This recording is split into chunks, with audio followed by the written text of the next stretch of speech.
Dear student, यह है BA part first year की क्लास है और आज हम संस्कृति के बारे में आगे अध्ययन करेंगे। संस्कृति तथा जीव विज्ञान। संस्कृति और जीव विज्ञान में पूरी तरह विपरीतता है। संस्कृति की अपनी विशेषताएं हैं तथा जीव विज्ञान की अपनी। जब मानव समाज की तुलना पशु पक्षी तथा जानवरों के झुंडों से की जाती है, तब सांस्कृतिक विशेषताएं ही मनुष्य को जानवरों से अलग खड़ा करती है। फिर भी कुछ ऐसी आधारभूत जैविक विशेषताएं हैं जो मनुष्यों और जानवरों में एक जैसी पाई जाती है, जैसे भूख, प्यास, भय, मैथुन। मनुष्यों की तरह जानवर में भी व्यवहार करने के अपने तरीके होते हैं, परंतु दोनों की व्यवहार पद्धतियों में जबरदस्त अंतर होता है। जैसे भूख तथा मैथुन की इच्छा सभी जीवों में होती है, परंतु संस्कृति यह तय करती है कि मनुष्य इन दोनों इच्छाओं को अनुशासन में रखते हुए किस प्रकार पूरा करे।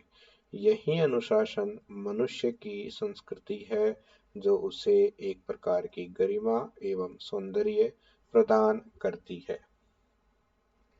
मानव समाज में सामाजिक व्यवहार पीढ़ी दर पीढ़ी संपर्क के माध्यम से समझदारी पूर्वक संप्रेषित होता रहता है, जबकि पशु पक्षी आदि अन्य जीवों में यह सब आनुवंशिकता के माध्यम से संप्रेषित होता है।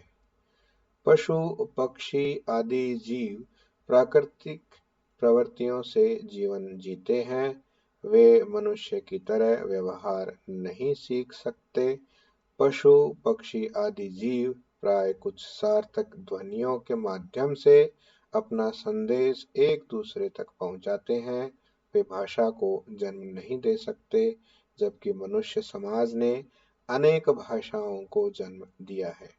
मनुष्य समाज की एक संस्कृति होती है जो उन्हें सृष्टि के जीवधारियों से अलग करती है। दूसरे शब्दों में, पशु पक्षी आदि सभी प्राणियों का जीवन प्रवृत्तियों पर निर्भर करता है और मनुष्य का जीवन संस्कृति पर निर्भर करता है। समाजशास्त्री वार्सली के अनुसार संस्कृति को वर्गीकरण भाषा तथा सांकेतिक चिन्हों के माध्यम से संप्रेषित किया जा सकता है। संकेतों का प्रयोग केवल मनुष्य ही कर सकते हैं। अन्य जीव जंतु संकेतों का इस्तेमाल करना नहीं जानते।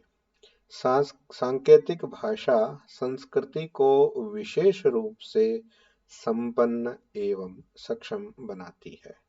संकेत अथवा प्रतीक मनुष्य के लिए विशेष महत्व रखते हैं।